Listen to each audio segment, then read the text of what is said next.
Welcome to We Make Children's Books, the podcast that takes you through the imaginative minds of children's book authors and artists. I'm your host, Barney Smith of Storycomic.com, and in today's episode, we're excited to have with us the internationally acclaimed illustrator, Kamila Król. Kamila, thank you for coming. Thanks for inviting me. You're welcome. So talk to us about, before we jump right into it and start talking about this, for some of the folks who are kind of interested in wanting to learn more about your artwork and your style, Yeah. do you want to give people a bit of a background of how you got into your illustration? Sure. So I kind of I've always been sort of that kid who liked drawing all the time and reading comics and stuff. So there's no sort of very exciting story with it. But I think it's probably being into comics and sort of being into art books and things like that got me into illustration as well. So it's like I've always loved drawing and painting, but I never thought sort of where I can apply this kind of work. And then when I was in high school and I discovered that graphic novels are a thing, I just thought, this is something that I'd like to do. And I think this is how it started, pretty much. But then when I was 20, I ended up leaving Poland, because I'm Polish, I should have said. So I left Poland and I came to Cardiff, Wales, where I'm still almost 7 years now. That's the story. Yeah, talk to us a bit about that. How do you do your style? Yeah, sure. I think sort of doing like the art education, I've tried like a little bit of everything, like different techniques, just to see what works for me, sort of like trial and error. But what I really love is like ink drawing and ink and brush and all the brush pens. So it's like really dynamic line. So that's what I'm usually using, and then adding colors in Photoshop. But recently, and especially for more of the comics work, I've been working fully digitally, and that's been also really fun to just like experiment with different effects and brushes. So I guess it kind of depends on the projects and how I feel as well. Sort of jump between fully digital and analog techniques. When you do digital work, are you using like Photoshop, Procreate? How are you doing this? It's all Photoshop. Oh, wow. So okay. So these ones, the ones on the screen now, they are the traditional drawing with the like, ink brush pen. I think it's the Pentel brush pen. It's really cool. It's kind of like, if I could just keep one art tool forever, I would keep that brush pen probably. And then I just scan it in, and then it goes into Photoshop. And and everything else is done in Photoshop. I like sort of playing with the colors of the line as well. And with different textures on some drawings as well. Okay. So you draw it out, pen and paper, and then you scan it in, and then Photoshop it? Yeah. Is that? Yeah, and especially with the newer work, I'm trying to not just do flat color, I sort of play with different textures and brushes, which is still something that I think I'm experimenting with, and sort of trying out different things. But I like the mixture. I think I like the mixture of traditional and digital all together. And so as you talk about with experimentation and trying new things, what have you noticed recently? What have you there's something that you've noticed recently that you've tried to experiment with that you say, all right, this is going to be in my tool set. This is something I'm going to be using all the time now. I like what I did here. Yeah, I think the textures, playing with textures in Photoshop, which I think I've sort of tried to like find, or I guess like here, like the little like grainy textures. I've been using loads of different brushes and sort of constantly being not satisfied with the effect, and then something just finally clicked. So I guess like repetition is key in this case. Yeah. I think I really enjoy when a digital image still has that traditional feel to it a little bit, a bit of graininess, and a sort of, I don't like it perfect, if that makes sense. I like when there's a bit of wonky line, a bit of imperfection. I think it just makes it a bit more alive. So talk to us a bit about as well your passion for character design. Yeah, it's strange. I don't know sort of if there's any explanation to it. I'm just really drawn to drawing people. I'm really drawn to strange characters. I like playing with different shapes and making them slightly exaggerated and stylized, and sort of seeing how can I convey like a certain personality within just like one character drawing. Mm. And that's something that I've been practicing for a long time now, I think. And these characters are from my Slavic Mythology art book. So that was a really fun series when I was doing a bit of Slavic mythology research and then sort of reimagining different creatures for myself and thinking about like different symbols that they can have. And that's I think 16 of these characters that I've created. It was last autumn. Oh, That was wow. really fun to work on. Now, and so when you put this together, so you said, you at the top of the hour, you went to Cardiff to go to art school, correct? Yeah. So for those that might be thinking about, this is the time of year people might be applying for art school. Yeah. Would you say would you still say the fact that now in this day and age, you can pretty much learn everything online? Is there still importance on going to art school as compared to what you could probably just learn on your own right now? Yeah, it's really important to think about, I think, personally, and sort of from talking to different people and to different artists, because people have very different experiences with art school, and I think it does depend on, I guess, what do you need and what you're expecting as well. Um, so I don't think it's necessary to study an art course to then enter the industry.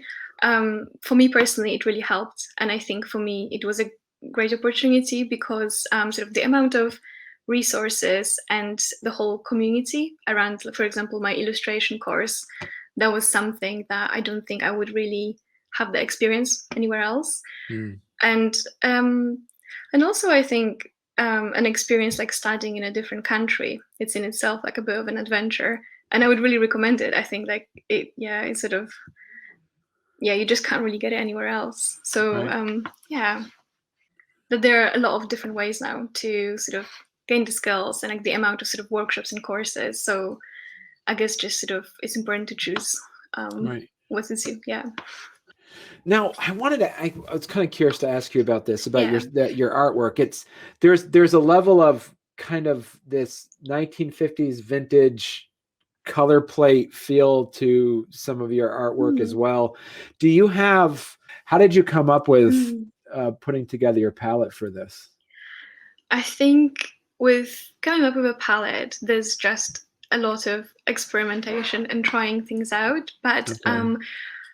what you said about sort of the mid-century feel to it, I've been looking at a lot of old prints and old postcards, and even things like old Soviet postcards and the way that the paper texture is visible on it. So I was trying to have this nostalgic look to this comic, and I guess all the greens so they can be associated with like being underwater or maybe being in the forest. That was the idea for it. The image doesn't do it justice, but you do have kind of a pattern, like a filter or an overlay almost, to make it feel Yeah. as though there's this vintage feel to the story. Yeah, that's it. So there's the set textures that I use throughout this comic that I think contribute to that like, nostalgic feel. Okay. And yeah, I really enjoy that effect. But I don't actually do it in a lot of my other work. I Mm, think I just wanted something very consistent and quite like a limited color palette for this story. right. And do you have, yeah, looking at some of your other work here, and you've done, as you mentioned, some editorials. So you've done some Yeah, publications and illustrations for some a little publications. bit, yeah. I've been collaborating with some Polish magazines and some online magazines as well, and it's a lot of illustrating for.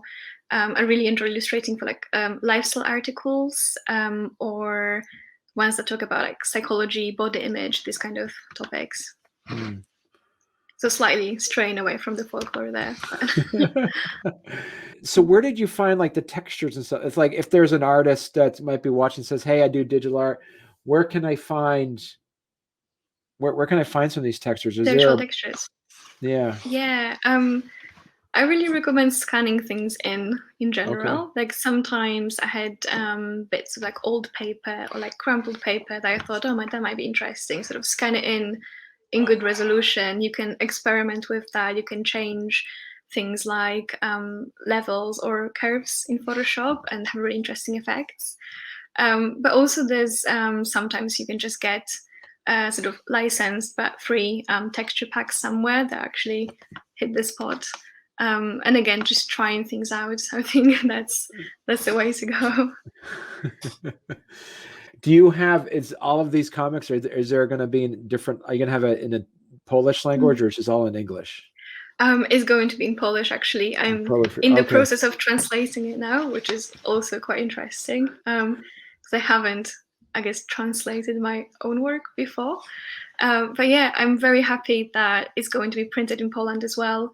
I was lucky enough to talk to some sort of like comics groups in Poland, and I'm collaborating with someone there to have this printed and have it stocked in Poland as well.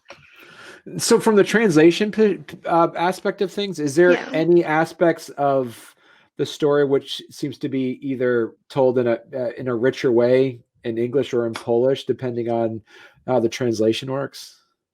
Yeah, I think some of the expressions or some of the descriptions I can see I need to tweak them because if I translate them literally, they're just not going to have the same, I guess, emotion Right. or just the same atmosphere. So that's a really interesting experience trying to like just get this right Right. as well. Yeah, so there is a bit of a difference, Okay. but because I wrote it in English to start with, so it's almost like I am translating this now to my first language.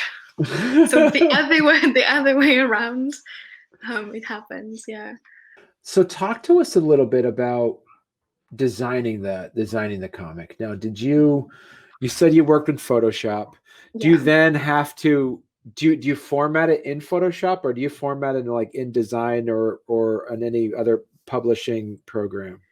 I think to prepare it for print, this is going to be InDesign, but Okay. at the moment, it's been all Photoshop. And when I worked on the script, that was Photoshop as well. So I've been doing just loads of digital thumbnails and just thinking about different compositions and how the layout of the page sort of might work. And I guess working digitally there is quite useful because with digital you can sort of fix and move things around very quickly. Okay. So that works very well. So you said this was your kind of your first go at creating like a long form, graphic Yeah. novel. Did you actually end up sketching things out? Did you have like a list of ideas, or did you write like an actual script? Yeah, it's been all of these things because I've been working on this story for a really long time. It's one of these things that the idea for it came to me maybe like 3 years ago, and then I had few attempts of trying to turn it into a bigger story. Uh-huh. And it only happened this year, so I had different sketches and notes, sort of both like notebooks filled in with notes and different thumbnails, like just done with pencil. And then this year, when I felt like, yes, I have more structured material, that I can sort of just try to make it in a more organized way. And then I moved everything digitally. But I had just a script that was just written, just text, and then different thumbnails to work on the pages. So I need both text and image, I think, when I plan things out. I think I typed it, I think sort of in my head, I try to imagine this story like it's an animated film. Okay. So I think when I was writing the script, which was just text, it's sort of like a bit of description of what happens in every panel, and then obviously the speech bubbles sort of in different fonts, so I can like visually distinguish it. But it's not a terribly organized script, I have to admit, because because it was just for me. So I think it's been a bit chaotic, but yeah, but it's very descriptive. So I know what kind of atmosphere or emotion I Right. want from every panel. Yeah. So another piece of advice to give to artists, Mm. when you opened this up and you started working on this thing, did you do it at like 300 DPI or did you do it higher? I usually go for 400. Okay. So the 300 DPI is recommended for print, but I'd say for the safety, and especially if you want to work on smaller details and close-ups, then going 400 or even 600 is probably ideal.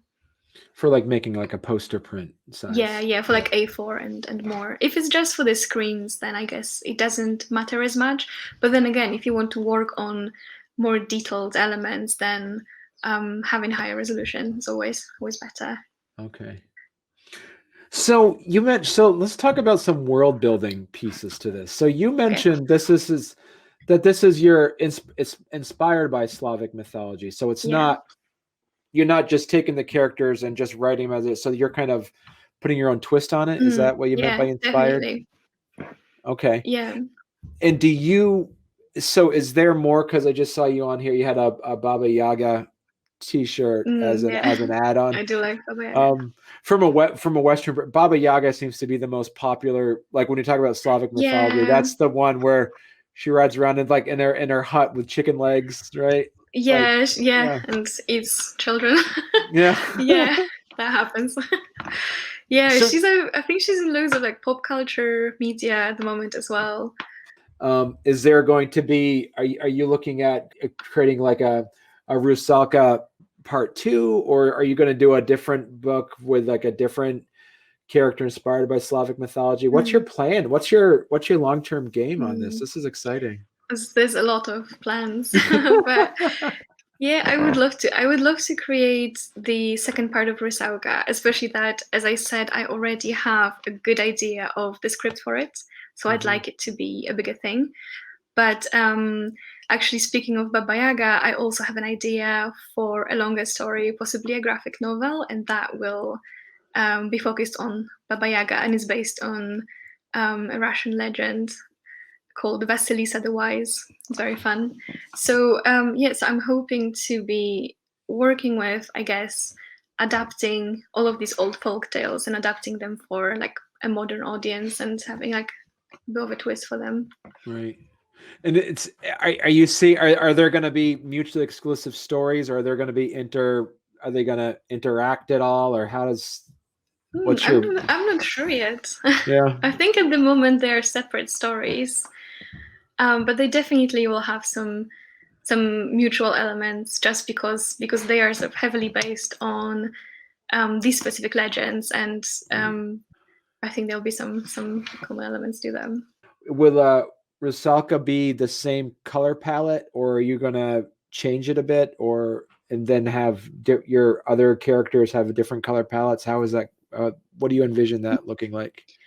I think I see Rusalka with this color palette. I think in my head as well, this sort of like underwater foresty colors are just what I associate with that story. But I think for the other projects, I generally really like playing with different color and different color combinations. Right. So I think I couldn't just sort of stick to one palette for a very long time.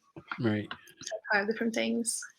So who would you say the audience is for this? Is it for children, or is it for young adults, or what would you? I think young adults is probably, yeah, that's probably the best way. And yeah, but I guess just anyone who's into like dark fantasy or folklore and mythology. I think this is quite a like dreamlike and magical story with like strongly built atmosphere as well. So anyone who enjoys the kind of thing. What would be some advice that you would also give for folks who are looking to kind of create a long form comic like this? What would be some advice that you would give people? I'd say don't be afraid to take your time and sort of think things through and try things out. I think with setting for creating a bigger story, it's really important to pick the topic that you either really care about or just makes you really excited and feel passionate about it.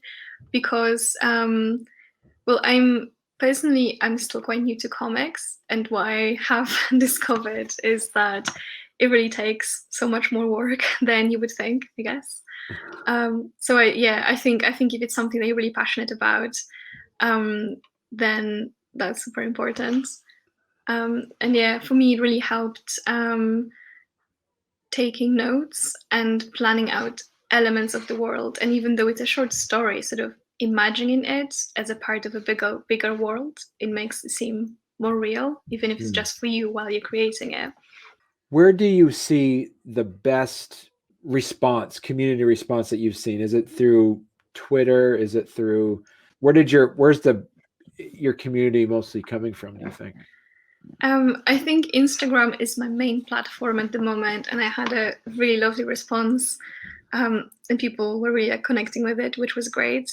But also, surprisingly, the comics Facebook groups, there's some really great places there. So I had a really amazing response from the Polish comics community, sort of way more enthusiastic than I even anticipated at the beginnings. I really appreciate that. Yeah, it's been really great. And so that would be kind of the recommendations, kind of find your family in a way, find the people that you kind of connect with the most and help with that. And yeah, I think so, because at least for me, I think that's I guess the most genuine, because you have a group of people and you're sort of passionate about the same medium or the same topic. And yeah, I think that's the part of it that I enjoyed the most, is actually talking to people and talking to other artists about their work and connecting on that level. I think that's really important. And where do you see also is, some advice on looking at some passive income aspects of things? Because I do see you also have an Etsy page. I think it works really well. And if you can sort of hit the niche as well with your work, that can work very, very well. But it does take a bit of self-promoting, I guess, as everything does. And I would recommend the Etsy as the platform as well, because they have their own search engine, so you can really get completely new people coming to your work through that. What do you seem to be that people seem to gravitate more towards? The Slavic Mythology art book is by far, I think, people are drawn to it the most. Okay. I'm actually planning to release some more prints over the next month, but yeah, I think print sales and stickers as well. I think people like sort of little things as well, like stickers and patches. And where can people, if people are interested in learning more about your work, where can they find you? Through my website, if you like, there's links to all my social media, but I'm on Instagram as a pigeon X person, and on Twitter as your little pigeon. There's all different versions of the pigeon. But I'd say if you'd like to check out my work, I'm mostly hanging out on Instagram. Okay. Perfect. Well, thank you very much, Kamila, aka Pigeon, for coming on the show. This has been great. And this has been great. Thank you. Well, thanks for having me. It's been fun. You're welcome.